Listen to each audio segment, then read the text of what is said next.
The stars looked different through the window of humanity's first faster-than-light ship. Ambassador Chun pressed his face against the thick glass and watched the swirling colors of hyperspace fade away.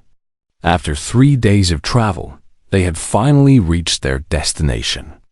The massive space station called Nexus Prime hung in front of them like a metal city in the darkness.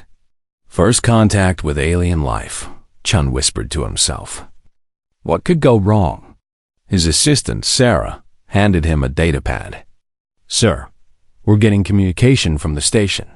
They're ready to welcome us aboard. Chun straightened his uniform and checked his reflection.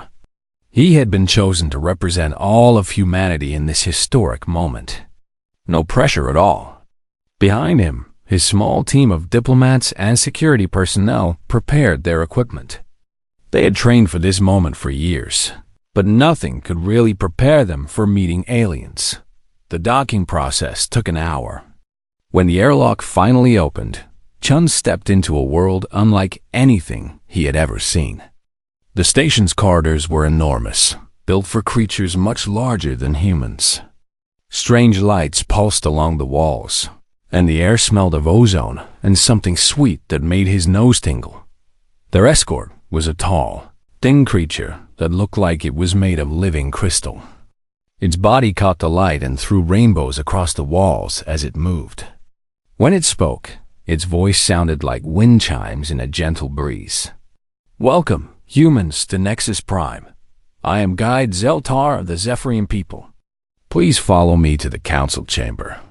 As they walked through the station, Chun saw other aliens for the first time. There were insect-like creatures with 6 arms and clicking mandibles. Beings made of pure energy floated past without touching the ground. Some aliens were covered in scales, others in fur, and some had skin that changed colors as they moved. All of them stared at the humans. Chun could feel their eyes following him and his team.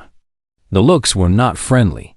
They seemed curious, but also dismissive, like someone looking at a new type of insect. The council chamber was a vast circular room with a domed ceiling that showed the stars outside. Representatives from dozens of alien species sat in raised seats around the room. At the center was a table where Chun and his team were directed to sit. Council leader Vextul rose from the highest seat. He was a Zephyrian like their guide, but much larger and more impressive. His crystal body was dark blue and seemed to absorb light rather than reflect it. When he spoke, his voice boomed through the chamber. Welcome, species of Earth. We have studied your transmissions and your primitive vessels. You have achieved faster-than-light travel, which grants you the right to petition for membership in the Galactic Coalition. Chun stood up and bowed slightly. Thank you, Council Leader Vextul. Humanity is honored to be here. We come in peace, seeking friendship and knowledge. Several aliens made sounds that might have been laughter.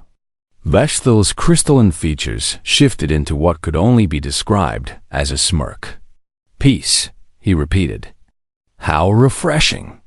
Tell me, human ambassador, what makes your species worthy of joining our coalition? What strength do you bring to our alliance? Chun had prepared for this question. We bring curiosity, innovation, and determination. Humans are explorers by nature. We've survived on a dangerous planet and reached the stars through cooperation and ingenuity. Dangerous planet? The voice came from a massive insect-like alien in the lower seats. His mandibles clicked as it spoke. Your Earth is a garden world. Mild weather, abundant water, no serious predators. My species evolved on Kratos, where the very air is poison and creatures with diamond-hard shells hunt in packs. Another alien, this one glowing with internal light, floated forward. Humans have no natural weapons. No claws, no armor, no venom. Your physical capabilities are laughably weak. You cannot even see in the dark or breathe underwater without artificial assistance. Chun felt his face getting red. We may not have natural weapons, but we have intelligence. We make tools. We work together. Yes, Yes, Vexthal interrupted. Tool use. Many species use tools. The question is whether you can survive in a galaxy full of real predators and actual dangers. A server approached their table carrying a tray of food. Chun's stomach growled as he realized he hadn't eaten in hours. But when the alien set down his plate, his appetite disappeared. The substance on the plate was gray and shapeless, like wet cement. It had no smell and no visible texture. Meanwhile, the other aliens were served elaborate dishes. The Cratheri received what looked like live creatures that writhed and glowed. The Zephyrians absorbed some kind of liquid energy that sparkled as it touched their crystal bodies. Other species ate things that defied description, foods that moved and changed colors and made musical sounds. Nutrient paste, Vexthal explained with obvious amusement. Perfectly balanced for human biology. We wouldn't want to overwhelm your primitive digestive systems with real food. Sarah leaned over and whispered to Chun. Sir, they're treating us like children. Chun forced himself to take a bite of the paste. It tasted like cardboard mixed with vitamins. Around the table, he could see his team struggling to eat their portions while the aliens enjoyed their exotic meals. Your species shows promise. Vexthal continued between bites of what appeared to be crystallized starlight. But you must understand your place in the galaxy. You are newcomers. Weak newcomers. The Coalition has room for auxiliary members who can perform simple tasks. Resource gathering, basic manufacturing, clerical work. The insect alien clicked its approval. Perhaps they could maintain the waste processing systems? Their small size would be useful in the narrow maintenance tunnels. More laughter echoed through the chamber. Chun gripped his fork tightly and forced a smile. We appreciate any opportunity to contribute. Excellent, Vexthal said. We'll begin with a trial period. Prove that humans can be useful without getting in the way of actual predator species. As the meal continued, Chun listened to the aliens discuss humanity like they were talking about a new pet. They mentioned human weaknesses with casual cruelty. No fangs, no claws, poor eyesight, weak muscles, fragile bones, short lifespans. The list went on and on. By the time dessert arrived, more paste, this time slightly sweet. Chun realized that humanity had made a terrible first impression. These aliens didn't see humans as equals or even potential allies. They saw them as weak, primitive creatures barely worth their attention. But Chun had spent his whole life dealing with difficult negotiations. He smiled politely, ate his paste, and began planning how to change their minds. The alarm started as a low hum that grew into a shrieking wail. Red lights flashed throughout the council chamber as the peaceful dinner turned into chaos.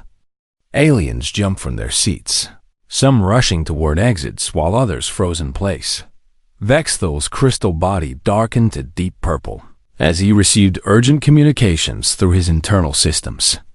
His voice boomed over the alarm. Lockdown protocol activated. All personnel remain in designated safe areas. What's happening? Chun asked, standing up from his chair. Around the table, his team looked alert but calm. Years of military and diplomatic training had taught them to stay composed during emergencies. A small Zephyrian rushed into the chamber, its crystal form flickering with panic. Council leader, the containment breach in Research Lab 7. The specimen has escaped. Specimen? Sarah whispered to Chun. What kind of specimen needs that level of security? Vexthal's expression grew grim. The Shadow Maw. The name meant nothing to the humans, but every alien in the room reacted with visible terror.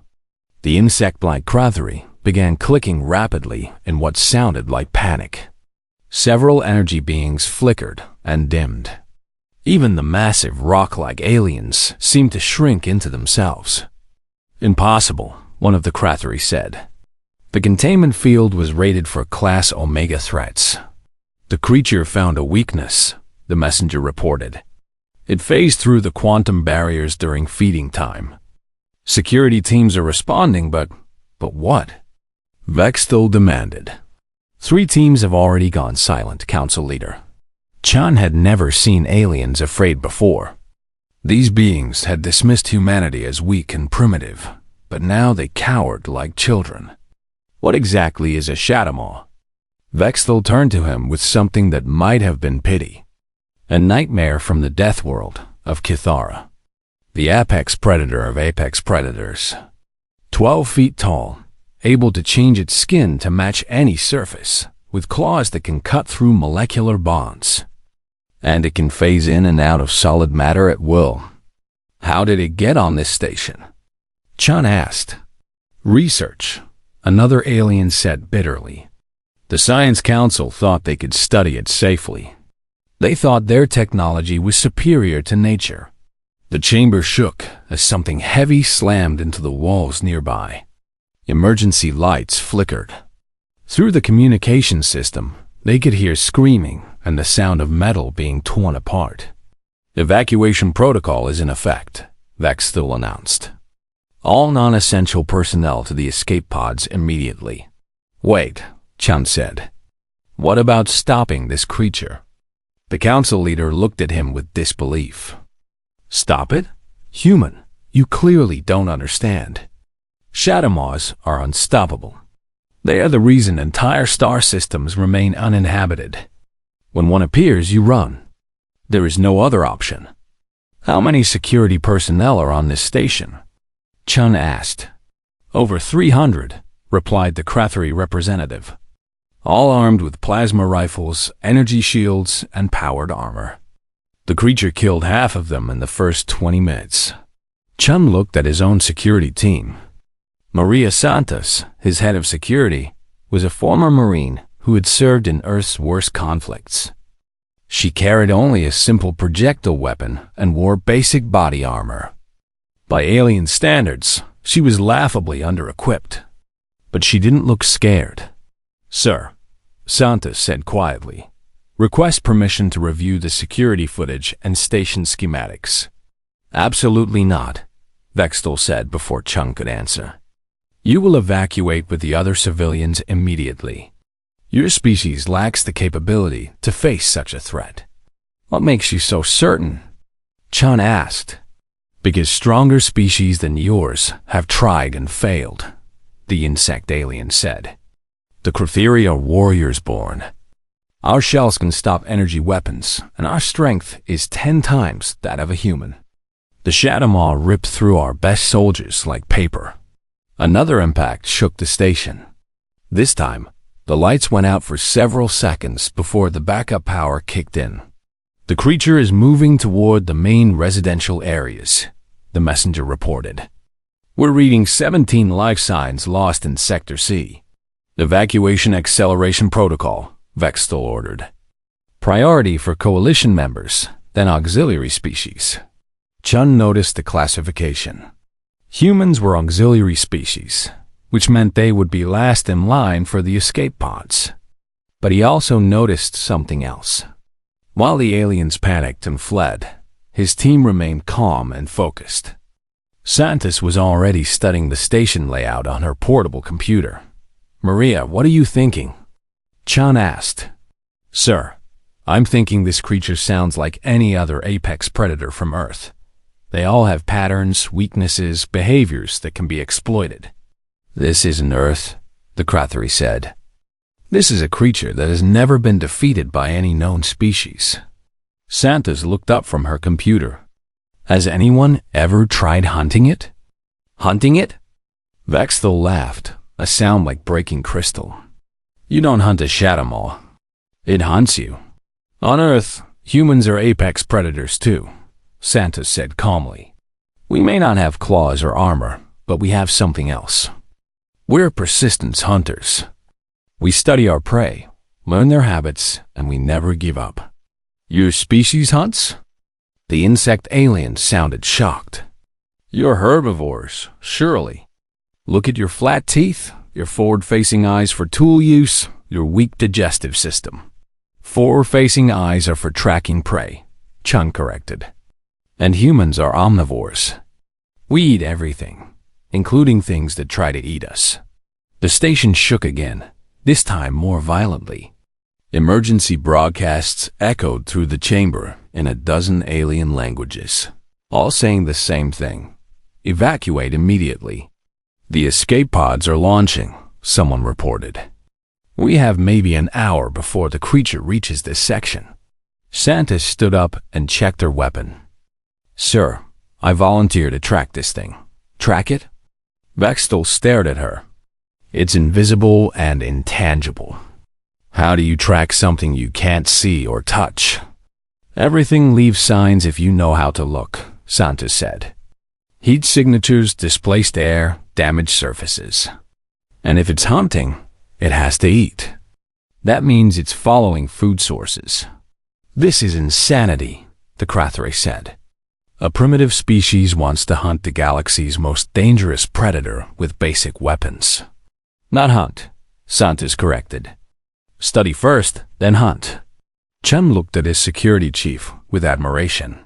While aliens with advanced technology and superior physical abilities ran in terror, a human with simple tools was volunteering to face the threat head-on. Permission granted, Chun said. What do you need? The station's cook, Santos said. And access to the kitchen facilities. The cook? Vextel looked even more confused. Why? Santos smiled grimly. Because if we're going to hunt this thing, we might as well eat it afterwards. The aliens stared at the humans in complete shock and horror. Santos found the ship's cook in the human quarters, calmly packing his knife set into a protective case. Jacques de Boer was a massive man with scarred hands and the quiet confidence of someone who had worked in kitchens all his life. He looked up when Santos entered his room. Ah, Maria, he said in his thick French accent. I hear we have a little problem with dinner service tonight. More than a little, Santos said. I need your help with something crazy. Jacques zipped up his knife case and slung it over his shoulder. Crazy is my middle name. What do you need? I need to hunt the most dangerous predator in the galaxy. And then I need you to cook it. Jacques didn't even blink. Okay, what does it taste like? Nobody knows. Nobody's ever killed one before. Ah, a challenge. Jacques smiled. I like challenges. What kind of creature are we dealing with? Santos pulled out her portable computer and showed him the security footage. On the screen, a massive dark shape moved through the station's corridors. It was hard to see clearly because the creature's skin shifted and changed to match its surroundings. Sometimes it looked like part of the wall. Sometimes it was completely invisible, but its effects were clear. Torn metal, destroyed equipment, and the remains of alien security teams. 12 feet tall, natural camouflage can phase through solid matter, Santos explained. Claws that cut through molecular bonds. Basically, the perfect killing machine. Jacques studied the footage carefully. But look here, he said, pointing at the screen. See how it moves? It's not just killing randomly. It's searching for something. Food, Santos realized. It's hunting. Exactly. And hunters have patterns. Watch. Jacques rewound the footage and pointed out details that Santos had missed. See how it pauses here. And here? It's scenting the air. And look at the path it's taking. Santos followed the creature's route through the station. It's moving toward areas with more life signs. Not just life signs, Jacques corrected. It's avoiding the Zephyrians and the energy beings. Look at the casualties. All physical beings with meat on their bones. Santos felt a chill. It prefers organic prey. Like humans, Jacques said cheerfully. We're probably delicious to this thing. They spent the next hour studying every piece of footage the station's security system had captured.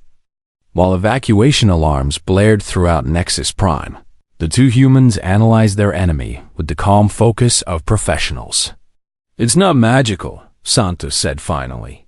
It's just very good at what it does. But every predator has weaknesses. What are you thinking?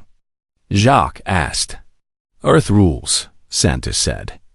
On our planet, the most successful hunters aren't the biggest or the strongest.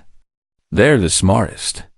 And the smartest hunters know that sometimes the best strategy is to become the prey.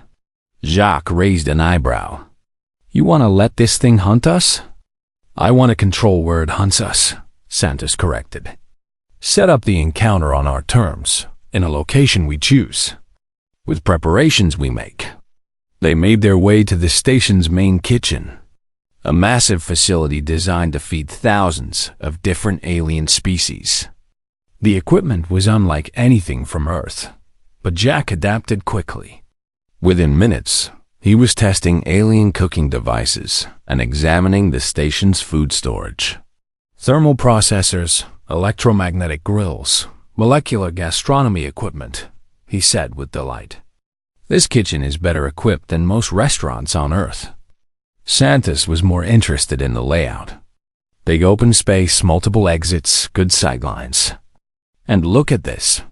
She pointed to the industrial-grade food preservation units. These generate electromagnetic fields to keep food fresh. With some modifications. You want to trap it, Jacques realized. Trap, slow it down, and level the playing field, Santos said. This creature's advantages are speed, invisibility, and the ability to phase through matter. But electromagnetic fields might disrupt its phasing ability. Jacques nodded thoughtfully. And if we can slow it down, we can hurt it. And if we can hurt it, we can kill it. They spent another hour preparing. Santos rigged the electromagnetic field generators to create a containment grid throughout the kitchen. She also gathered every piece of portable equipment she could find. Plasma cutters, emergency flares, industrial lubricants, and emergency medical supplies. Jacques, meanwhile, prepared for the aftermath. If we're going to kill this thing, we might as well do it properly, he said, sharpening his knives. I've cooked alligator, shark, python, bear, but never an alien apex predator. You're assuming we'll win, Santos said. Of course we'll win, Jacques replied. We're humans. This is what we do. Santos checked her weapons one more time. Her sidearm was a simple projectile weapon that would barely scratch the alien's advanced armor. Her knife was just steel and carbon fiber. By galactic standards, her equipment was primitive. But she had something the aliens lacked: experience with Earth's deadliest predators. Ready? She asked. Almost, Jacques said. He pulled out a small device and began programming it. Just setting up a distress beacon. When this is over, we're going to want the whole galaxy to see what happened. Santos smiled grimly. You think they'll believe it? They'll have to, Jacques said. I'm going to document everything. The hunt, the kill, and most importantly, the meal. They activated the trap and settled in to wait. The electromagnetic grid hummed quietly around them, invisible but powerful. Emergency lighting cast strange shadows throughout the kitchen. In the distance, they could still hear the creature moving through the station, getting closer. Maria, Jacques said quietly, why are you really doing this? Santos checked her watch. Because those aliens out there think we're weak. They think humans are primitive and helpless. They look at us like we're pets or servants. And you want to prove them wrong? I want to show them what humans are really capable of, Santos said. We might not have claws or armor or energy weapons, but we have something better. We have the instincts of a species that climb to the top of the food chain on a planet full of things trying to kill us. And if we die? Santos shrugged. Then at least we die doing what humans do best, which is turning predators into dinner. The lights flickered as something large moved in the corridor outside the kitchen. Through the doorway, they could see a dark shape that seemed to absorb light itself. The Shadowmaw had found them. Jacques gripped his largest cleaver, and smiled. "I hope it tastes good." Santos raised her weapon and activated the electromagnetic trap. Only one way to find out. The creature flowed into the kitchen like liquid darkness, its form shifting and changing as it moved. When it saw the two humans standing calmly in the center of the room, it paused. For just a moment, predator and prey studied each other. Then the hunt began. The shadow maw moved like liquid death across the kitchen floor. Its skin shifted from black to silver to the exact color of the metal walls around them. Only its eyes remained constant, burning yellow orbs that tracked every movement Santos and Jacques made. Santos stood perfectly still in the center of the electromagnetic grid. Every instinct screamed at her to run, but she had learned long ago to ignore fear and trust her training. The creature circled them slowly, testing the edges of the trap without knowing it was there. "Magnificent," Jacques whispered, genuinely admiring the creature. "Look at those muscles. The bone structure. This is going to be the best meal I've ever cooked." The shadow maw's head snapped toward Jacques at the sound of his voice. It crouched low, preparing to strike. When it leaped forward, its massive form passed directly through the electromagnetic barrier. Nothing happened. Santos felt her heart sink for a moment. Then the creature tried to phase through the floor to attack from below, and the trap activated. Brilliant blue energy crackled around the shadow maw's body as the electromagnetic field disrupted its ability to shift between dimensions. It materialized fully, no longer invisible or intangible. "Now," Santos shouted. The creature was fast, faster than anything Santos had ever seen. But it was no longer untouchable. She rolled aside as massive claws raked the air where she had been standing. Jacques dove behind an industrial stove as the creature's tail whipped around with bone-crushing force. Santos opened fire with her projectile weapon. The bullets struck the creature's hide and bounced off harmlessly.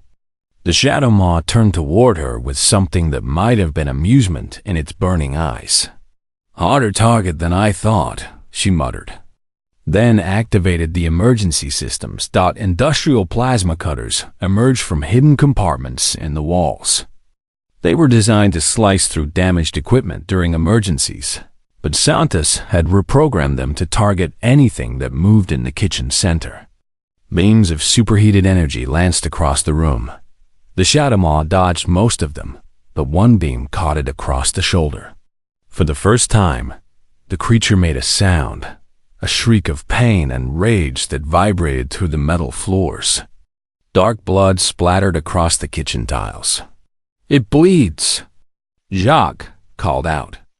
"If it bleeds, we can kill it." The wounded creature became more aggressive. It charged directly at Santos, who had positioned herself near the industrial refrigeration units. As the massive predator bore down on her, she triggered the emergency coolant systems. Liquid nitrogen sprayed across the creature's front legs, instantly freezing the joints. The shadow maw stumbled and crashed into a preparation table, sending metal equipment flying in all directions. Jacques saw his opportunity. He emerged from cover with his largest cleaver in hand, moving with the practiced precision of someone who had butchered hundreds of animals. But as he approached the downed creature, it swiped at him with its good arm. The claws caught Jacques across the chest, tearing through his apron and shirt. He staggered backward, bleeding but still conscious. "Just a scratch," he called out, then threw his cleaver like a tomahawk. The heavy blade spun through the air and buried itself deep in the creature's neck. The shadow maw roared and tried to reach the embedded knife, but its frozen limbs wouldn't cooperate. Santos saw her chance and activated the final part of her trap, emergency containment foam. Designed to seal hull breaches, erupted from nozzles around the room. The expanding foam engulfed the creature's legs and lower body, hardening instantly into a concrete-like substance, trapped and bleeding. The apex predator of the galaxy struggled helplessly The Santis approached with a plasma cutter in her hands. "You picked the wrong species to hunt," she said. Then activated the cutter. 20 minutes later, it was over. Jacques stood over the massive carcass, his professional eye evaluating their prize. The creature was even more impressive up close. 12 feet of perfect killing machine, with muscle definition that would make a bodybuilder weep with envy. "Look at this marbling," he said, pointing to the creature's flank. "And the bone structure. This is going to be incredible." Santis collapsed into a chair, exhausted and bleeding from several cuts. "You're really going to cook that thing? Are you joking?" Jacques was already laying out his knives. "This is the opportunity of a lifetime. Nobody in the galaxy has ever tasted chattamaw. We're going to make culinary history." What followed was the most unusual cooking demonstration in galactic history. Jacques worked with the precision of a surgeon and the enthusiasm of an artist. He field-dressed the enormous carcass, explaining his technique to Santis as he worked. "The key is respecting the meat," he said, removing choice cuts with careful precision. "This creature lived its entire life as the ultimate predator. The least we can do is prepare it properly." Within an hour, the kitchen filled with the most incredible smell Santis had ever experienced. Jacques had improvised a grill using the alien cooking equipment, creating controlled flames that seared the meat to perfection. He seasoned the steaks with herbs from Earth's food stores, creating a fusion of human cooking techniques with alien ingredients. "The tenderloin is ready," Jacques announced, plating the first portion with an artist's eye for presentation. Santis took a tentative bite, and her eyes widened. The meat was incredibly tender, with a flavor unlike anything she had ever tasted. It was rich and complex, with hints of something that reminded her of the finest beef, but wilder and more primal. "This is amazing," she said. "Of course it is," Jacques replied. "Apex predators always taste the best. All that muscle development, the perfect diet, the active lifestyle. This creature was basically dry aging itself its entire life." As they ate their victory meal, emergency broadcasts echoed through the station. Search and rescue teams were looking for survivors. The evacuation pods were requesting permission to return. And somewhere in the chaos, alien voices were asking the same question over and over. "Where is the chattamaw?" Santis activated Jacques' recording device and smiled at the camera. Behind her, the alien apex predator was being transformed into the finest meal the galaxy had ever seen. "This is Security Chief Maria Santis of the Human Diplomatic Mission," she said calmly. "The chattamaw threat has been neutralized. Repeat, the creature is dead. Station personnel may return to their duties." She paused, then added, "And if anyone wants to join us for dinner, we have plenty of leftovers." Through the station's communication system, she could hear the shocked silence that followed her announcement. Then, gradually, alien voices began responding with disbelief, horror, and something that might have been respect. Jacques finished plating another portion and set it aside. "We should save some for the council leader," he said. "I think Vextiul is going to want to taste this." Santis laughed, wincing slightly from her injuries. "I don't think he'll believe it until he sees it." "Then we better document everything," Jacques said, picking up the camera. "The galaxy is about to learn that humans don't just survive. We feast." The council chamber had never been so quiet. Ambassador Chun stood at the center of the room, holding a datapad containing Jacques' complete recording of the hunt and feast. Around him, the greatest leaders of the Galactic Coalition sat in stunned silence. On the massive viewing screen above them, the final moments of the recording played out. Jacques de Bois, his apron stained with the blood of the galaxy's most feared predator, was carefully plating portions of grilled chattamaw steaks. His commentary continued in the background. "The secret is in the preparation," Jacques was saying to the camera. This creature spent its whole life building perfect muscle. Low and slow cooking brings out the natural flavors. A little salt, some earth herbs, and you have the finest meal in known space. Council leader Vexthul's crystal form had turned a pale, sickly color. He had not spoken in over an hour, not since Santis had delivered her official report. Around the chamber, other alien leaders whispered among themselves in voices filled with shock and fear. "Impossible," the Krathari representative finally said.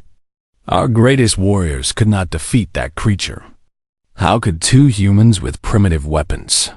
"Because we think differently," Chun said calmly. "You saw the Shadowmaw as an unstoppable force of nature. We saw it as dinner. The energy being known as luminal prime flickered with agitation. You consumed it. You actually ate the apex predator of Cathara. And it was delicious," Chun confirmed. According to Chief Dubois, the tenderloin was particularly excellent. He's prepared samples for anyone who would like to try it. The offer was met with horrified silence. Sarah leaned over and whispered, "Sir, I don't think they're ready for the cookbook Jacques wants to publish." Chun nodded. "Perhaps we'll save that for later discussions." Vexthul finally found his voice. "Human ambassador, your species has demonstrated capabilities that we did not anticipate." "We told you we were survivors," Chun replied.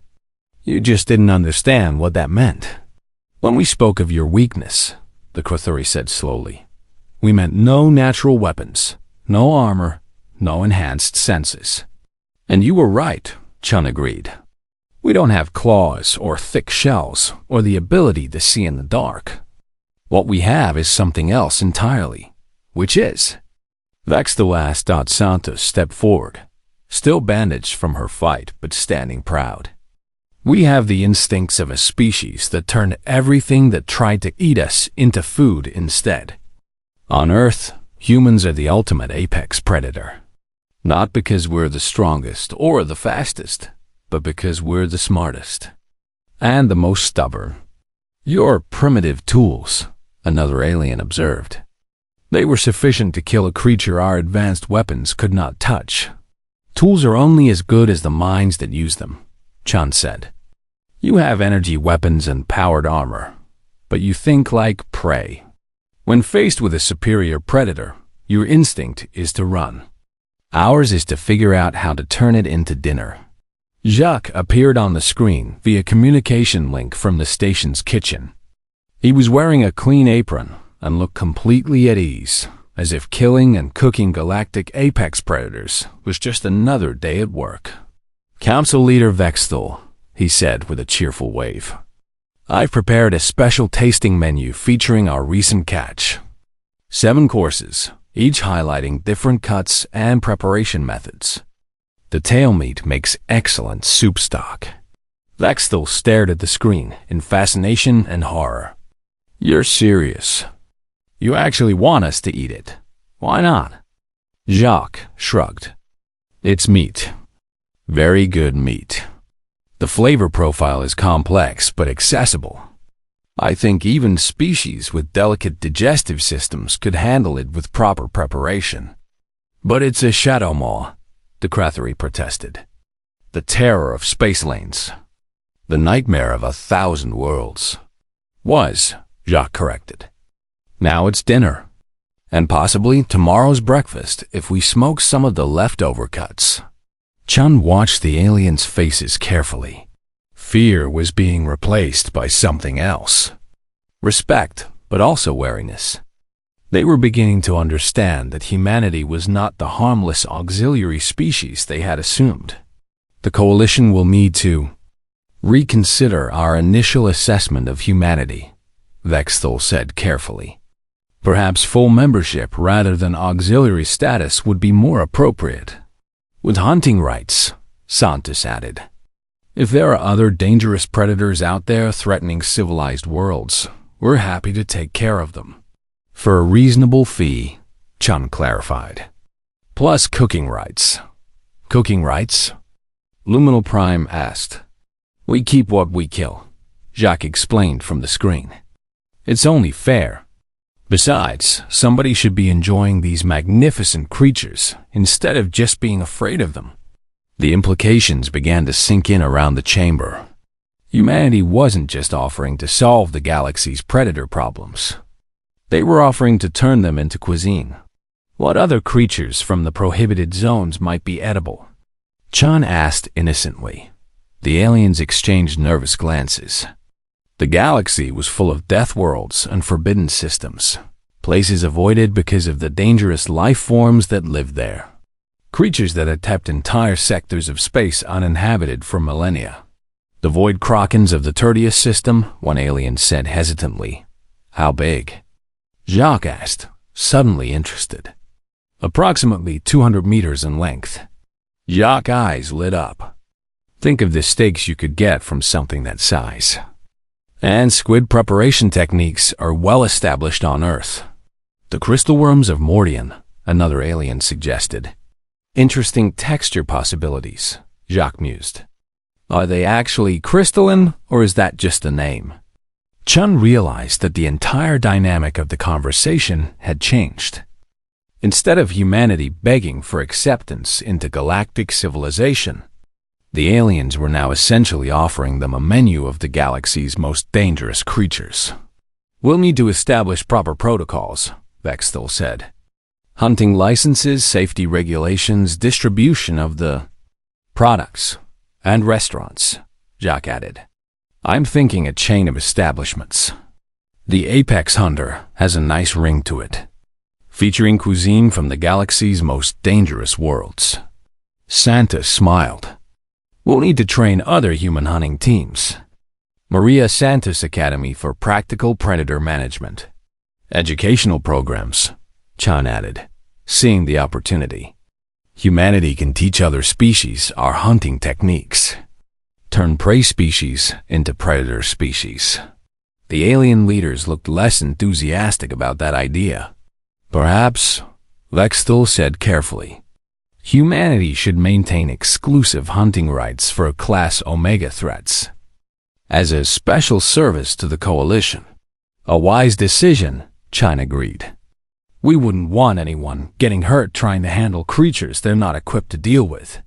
As the meeting continued, Chun reflected on how completely the situation had changed. 12 hours ago, humanity had been dismissed as weak and primitive. Now, they were being offered a unique position in galactic society. The species that could hunt and eat anything. It wasn't the future he had imagined when they first made contact, but it was better. Much better. One final question, Vexthal said as the formal session drew to a close. How do we know there are more humans capable of such activities? Chun smiled. Council leader, what Santos and Jacques did isn't unusual for our species. It's Tuesday. On Earth, we call this cooking dinner. The last footage from Jacques' recording played on the screen. Santos and Jacques sharing their meal in the station's kitchen, surrounded by the butchered remains of the galaxy's most feared predator. They looked relaxed, satisfied, and already planning their next hunt. Humanity had found its place in the galaxy, and the galaxy would never be the same.